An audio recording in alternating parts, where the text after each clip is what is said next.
The Galactic Union had charted countless worlds across the vast reaches of space, encountering a myriad of planets, each with its own set of dangers. But nothing could have prepared them for Earth. Nestled in a remote corner of the galaxy, this world was more than just dangerous. It was classified as a Class 14 deathworld. Its atmosphere, filled with volatile storms, extreme temperatures, and natural disasters, seemed uninhabitable for most species in the Union. At first, the discovery was met with disbelief. How could life possibly survive in such hostile conditions?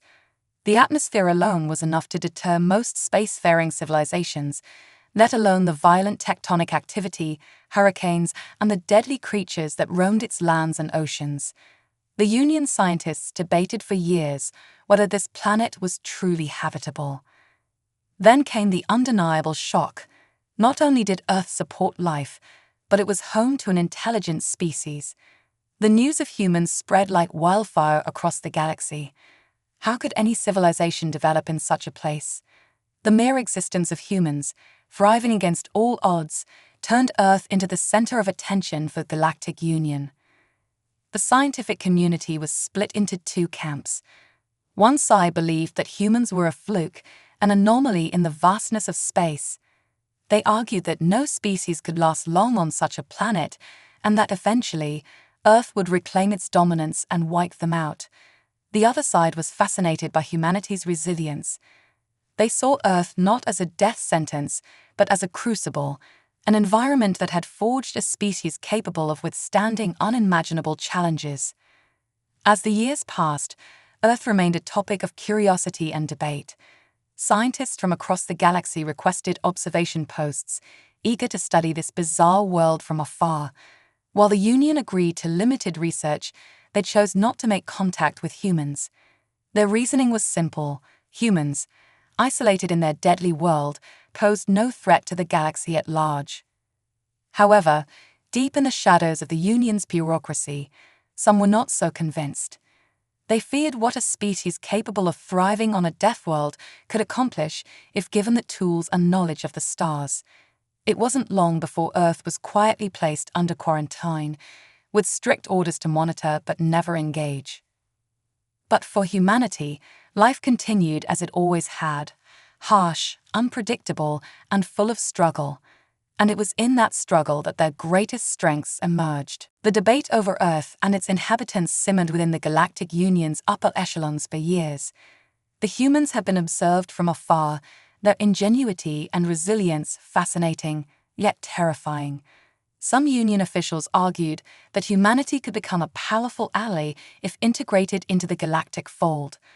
Others warned that a species capable of surviving, even thriving, on such a hostile planet might eventually become a threat if allowed to grow unchecked. The Union Council, composed of delegates from various species, met in a secretive session to discuss the matter.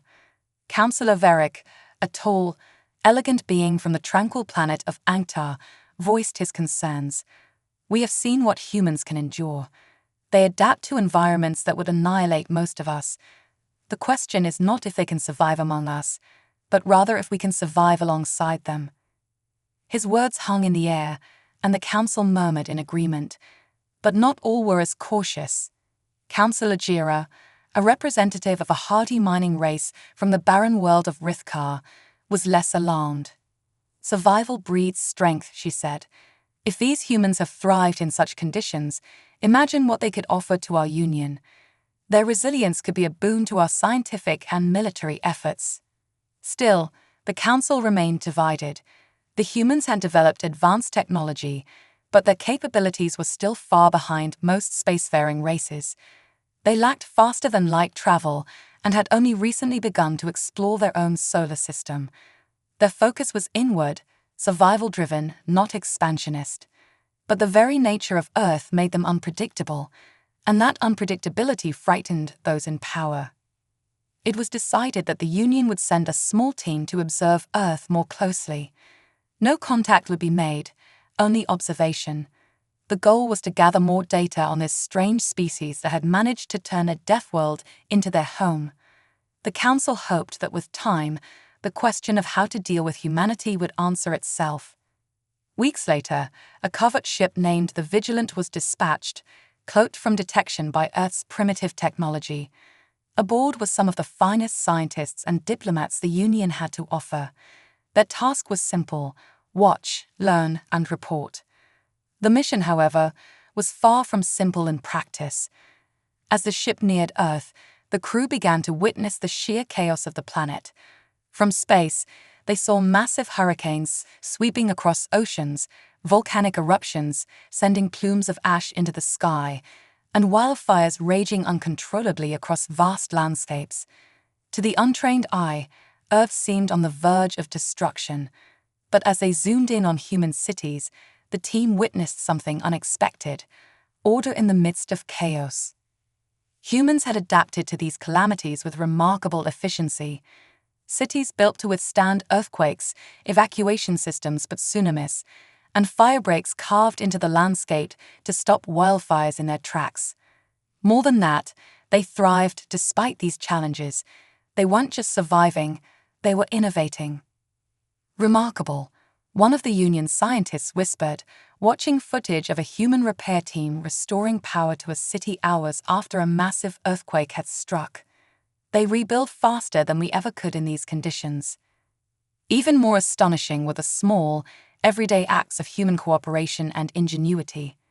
Farmers utilizing volcanic ash to fertilize their crops, engineers redirecting rivers after floods, and entire communities coming together to weather deadly storms.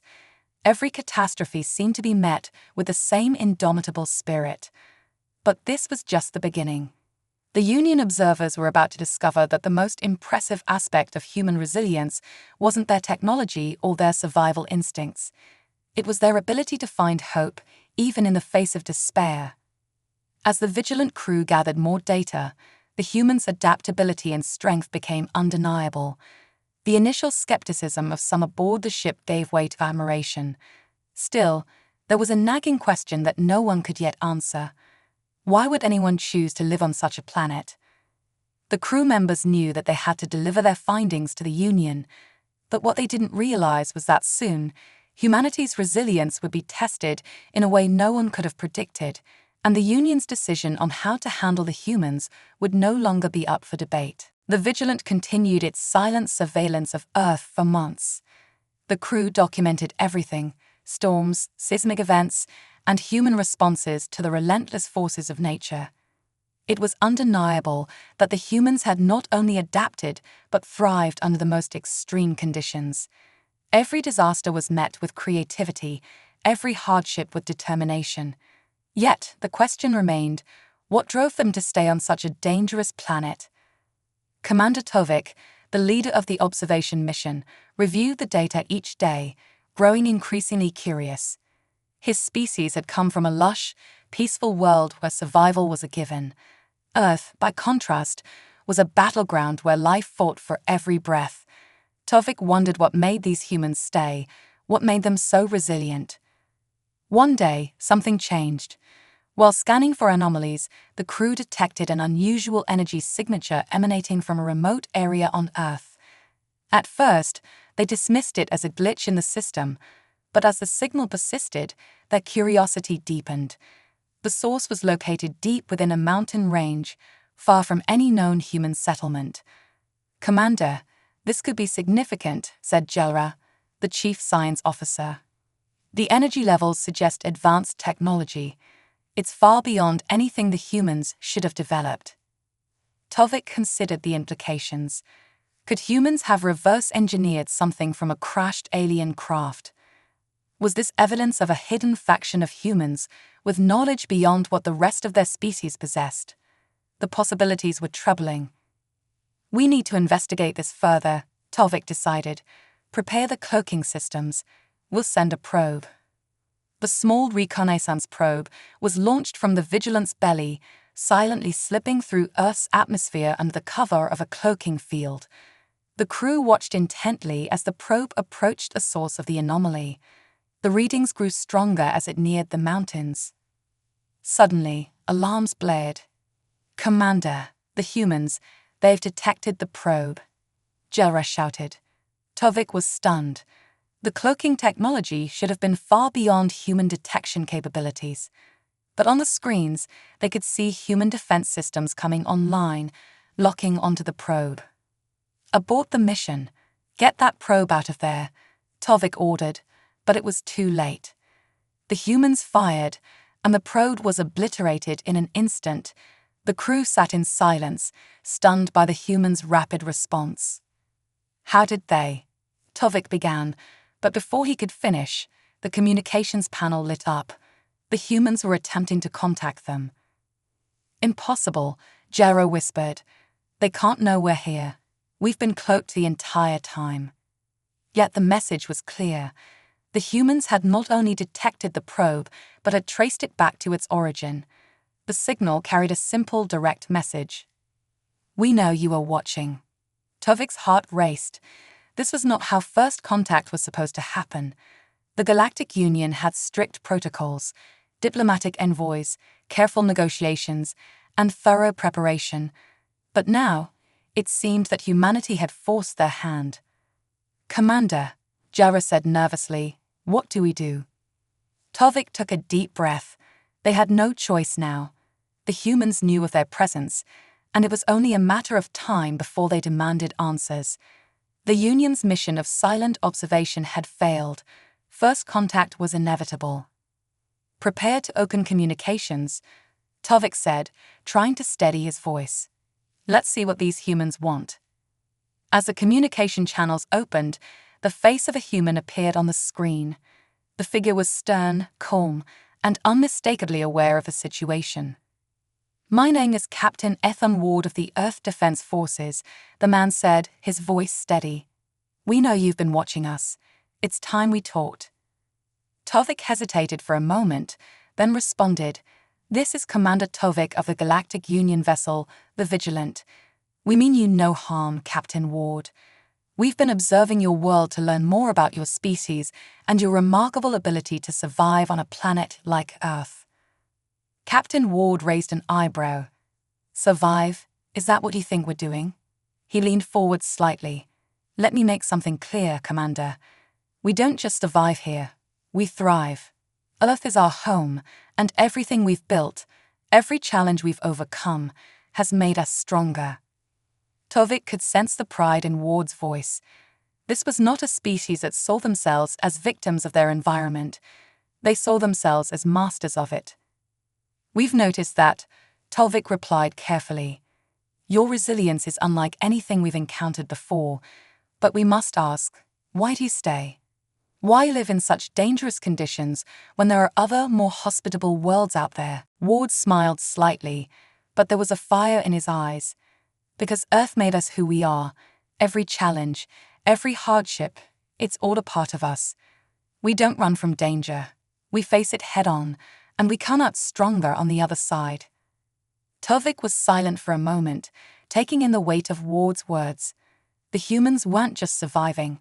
They were thriving because of their planet's dangers, not in spite of them. The message was clear. Humanity wasn't looking for an easier path. They had chosen to live on a deathworld because it had forged them into something stronger. And now, as they stepped onto the galactic stage, they carried that same spirit with them. First contact had been made, and the Galactic Union would never be the same. The days following first contact were tense. The Galactic Union's observation mission had quickly shifted from covert study to active diplomacy. Commander Tovik, along with his crew, now found themselves in direct communication with the Earth Defense Forces, led by Captain Ethan Ward.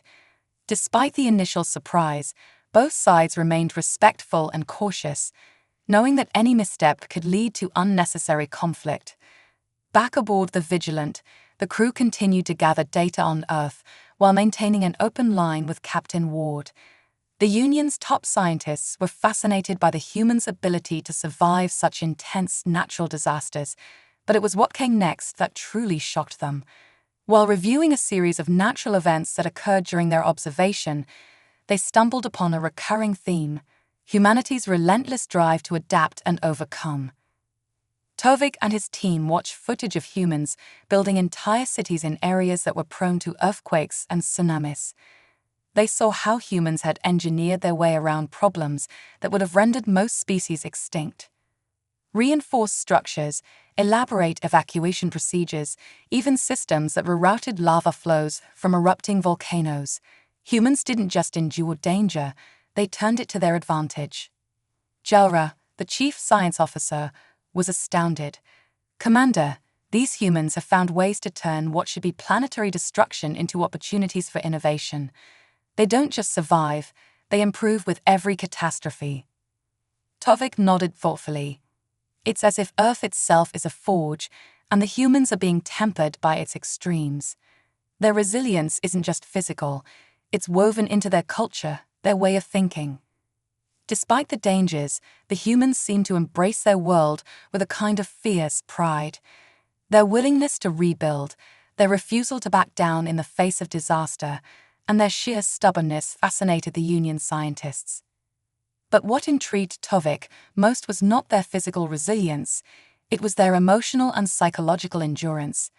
Throughout history, humanity had faced threats not only from their environment, but from within their own species.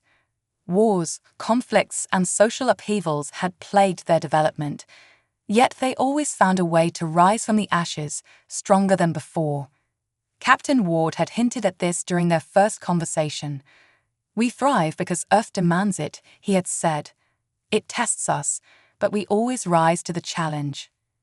The Union team was beginning to see that the humans' relationship with their planet was not one of mere survival. It was something deeper, something symbiotic.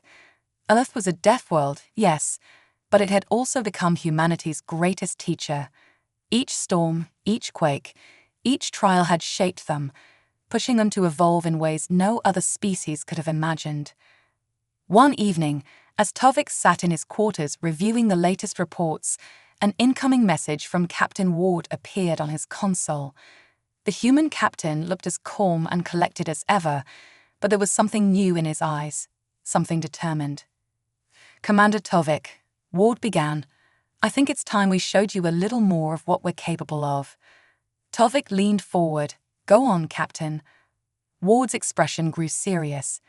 "There's a disaster unfolding on our western continent, one of the worst hurricanes we've seen in years.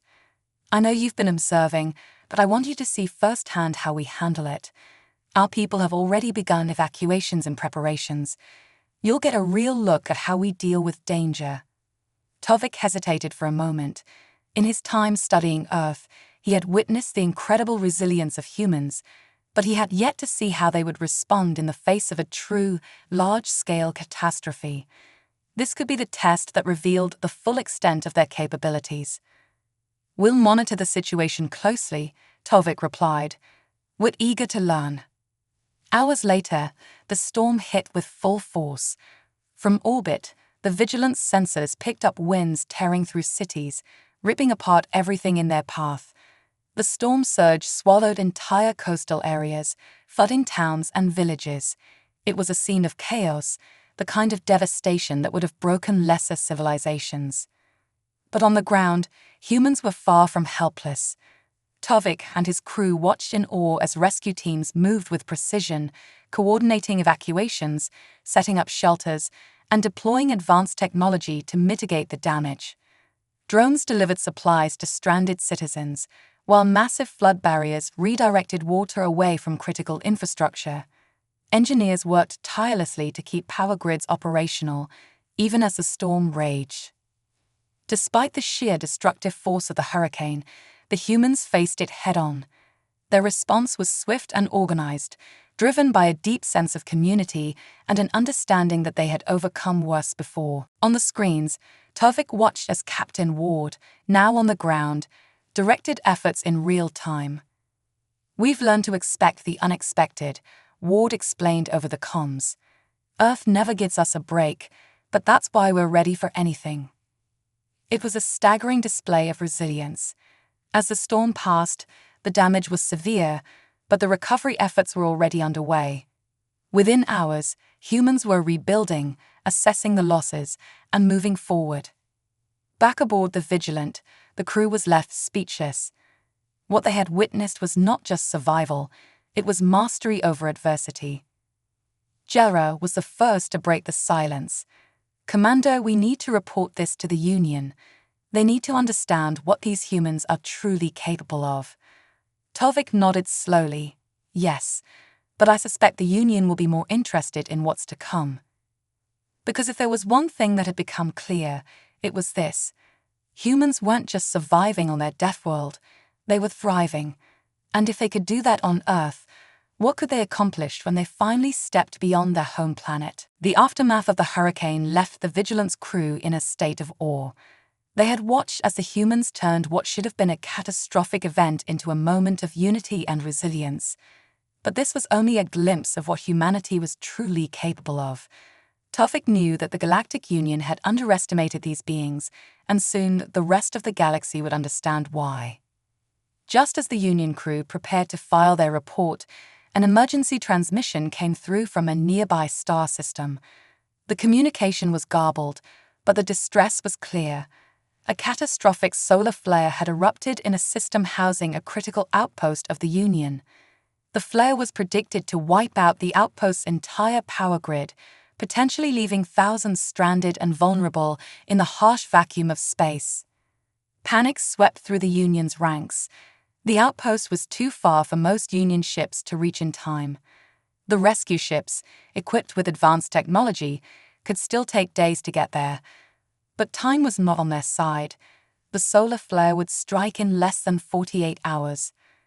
Captain Ward, who had been monitoring the situation alongside the Vigilant, immediately stepped forward with an offer. "We can help."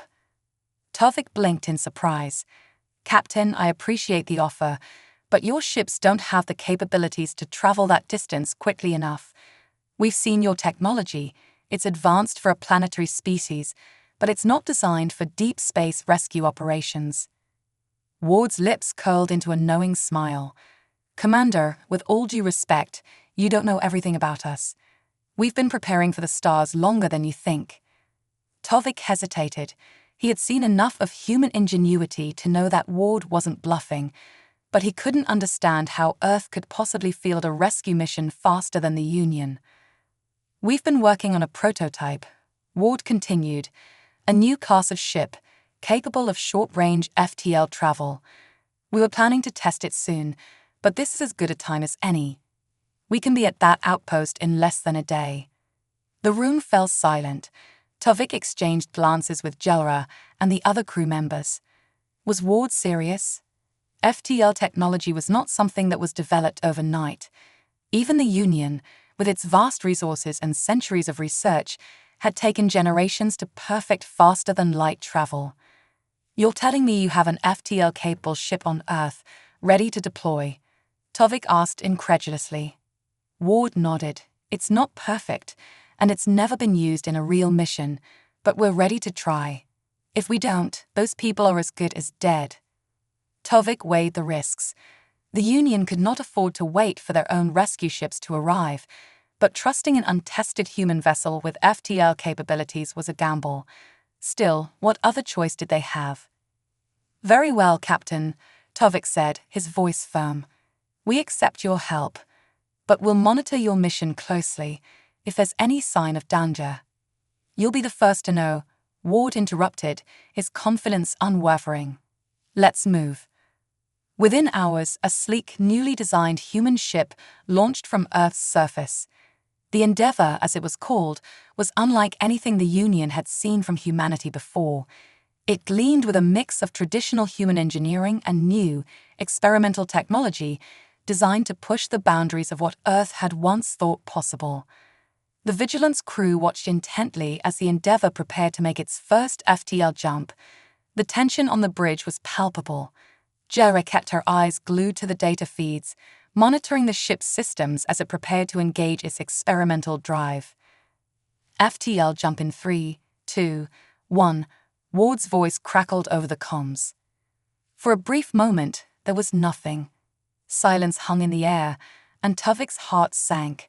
But then the sensors lit up, an unmistakable signature of FTL travel. The Endeavour had successfully made the jump. "They did it," Jera whispered, her voice filled with disbelief. Tovik exhaled a breath he hadn't realized he was holding. Remarkable. They've done what we thought was impossible for them. As the human ship raced toward the distressed Union outpost, Tovik and his crew kept a close watch. The Endeavour moved faster than any human vessel they had ever seen, and within hours it was within range of the outpost. Captain Ward's voice came through the comms again. "We're entering the system now. Solar flare activity is intensifying, but we've got a plan." The humans had devised a daring strategy. Using their ship's shields and a series of drones, they'd planned to stabilize the outpost's power grid long enough to evacuate the personnel. It was a risky move, one that required precise timing and coordination. But if anyone could pull it off, Tovik now believed it was the humans. The next few hours were a blur of action. The Endeavour deployed its drones, stabilizing the power grid as solar flares threatened to rip through the outpost's systems. Human engineers worked alongside Union personnel, repairing damage and coordinating the evacuation. Despite the chaos, the humans remained calm, their every move calculated. They had trained for moments like this. Earth had taught them to thrive in the face of disaster, and now they were using that experience to save lives across the stars. When the evacuation was complete, and the last of the personnel was safely aboard the Endeavour, Ward's voice came through the comms one final time.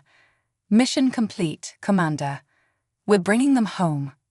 Back on the Vigilant, the crew erupted into applause. They had witnessed something extraordinary.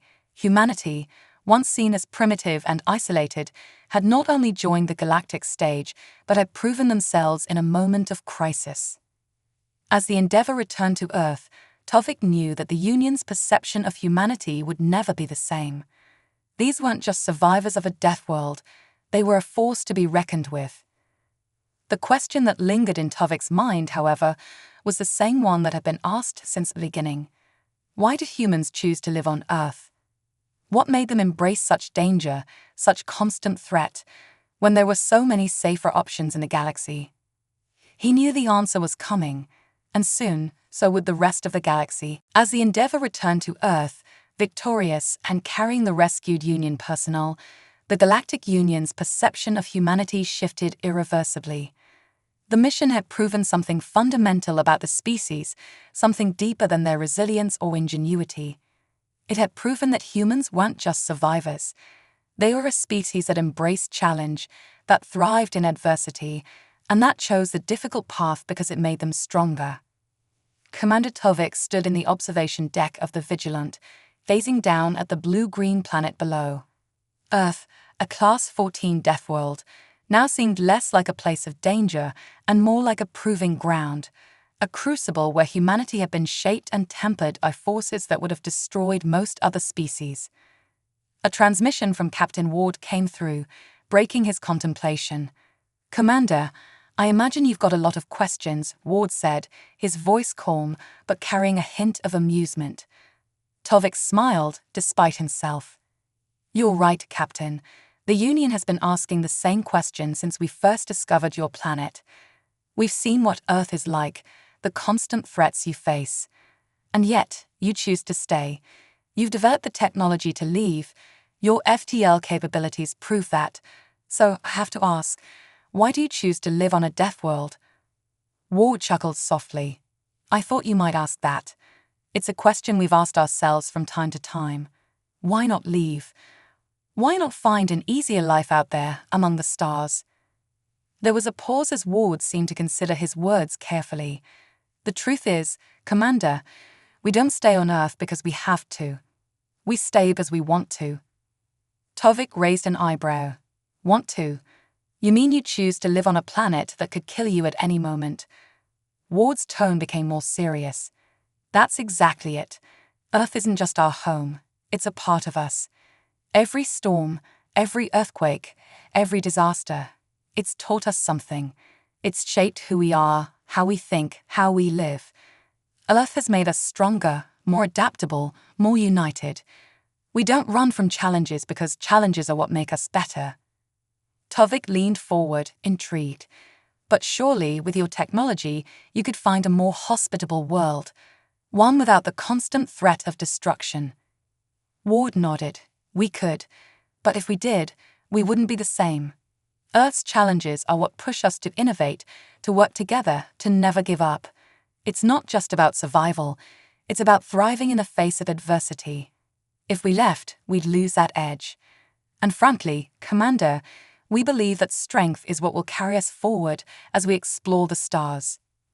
Tovik considered this for a moment. In the Union, most species sought peace, stability, and comfort. They avoided danger whenever possible, seeking to eliminate hardship from their lives. But humans were different. They didn't avoid danger, they embraced it. They saw it as an opportunity to grow, to evolve. That's a remarkable mindset, Tovik said finally. Most species in the Union wouldn't think that way. They would see Earth as something to escape from, not something to embrace. Ward's voice softened slightly. Maybe that's why we're different. Earth isn't easy, but it's ours. It's given us the tools we need to survive, and now, as we step into the galaxy, it's those same tools that will help us thrive out here too.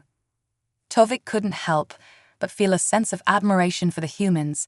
They had taken a world that most would consider uninhabitable and turned it into a foundation of strength. More than that, they had developed a philosophy that valued challenge and adversity as essential to their growth. So, you're saying that Earth's danger is what made you who you are, Tovik said thoughtfully.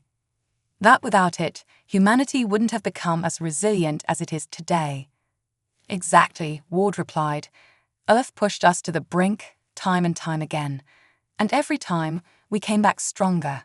That's why we stay. We don't run from danger. We face it, and we conquer it. Tovik was silent for a moment, absorbing the weight of Ward's words. It was a perspective that the Galactic Union had never considered. They had viewed Earth's dangers as a curse, something to be avoided. But to humans, it was a blessing, a source of strength. I think I understand now, Tovik said quietly. You don't live on a deathworld, despite its dangers. You live there because of them. Ward smiled, though it was tinged with the gravity of someone who had faced many battles. Exactly, Commander. And now, as we join the galaxy, we bring that same resilience with us. Earth may be a deathworld, but it's also the place that gave us the strength to take on the universe. Tovik nodded. I have a feeling that the galaxy is about to see just how strong that makes you. As the transmission ended, Tovik stood in silence, looking down at Earth once more. It was no longer just a death world in his eyes. It was something more, a testament to the human spirit, a place where strength was born from struggle. The Galactic Union had underestimated humanity. They had thought Earth would be a prison, a place that limited their potential. But now, Tovik saw that Earth was the very thing that had unlocked humanity's greatest strengths. As the Union prepared to send its formal delegation to Earth, Tovik knew that this was only the beginning. Humanity had chosen to stay on their dangerous world not because they had no other option, but because it had made them who they were, a species ready to take on the stars with a resolve forged in the fires of their death world. And as the first human ships began to explore beyond their solar system, the rest of the galaxy would soon learn that Earth's greatest gift to its people was not survival, but the ability to thrive in the face of impossible odds. Humanity wasn't just ready for the galaxy needed to be ready for them.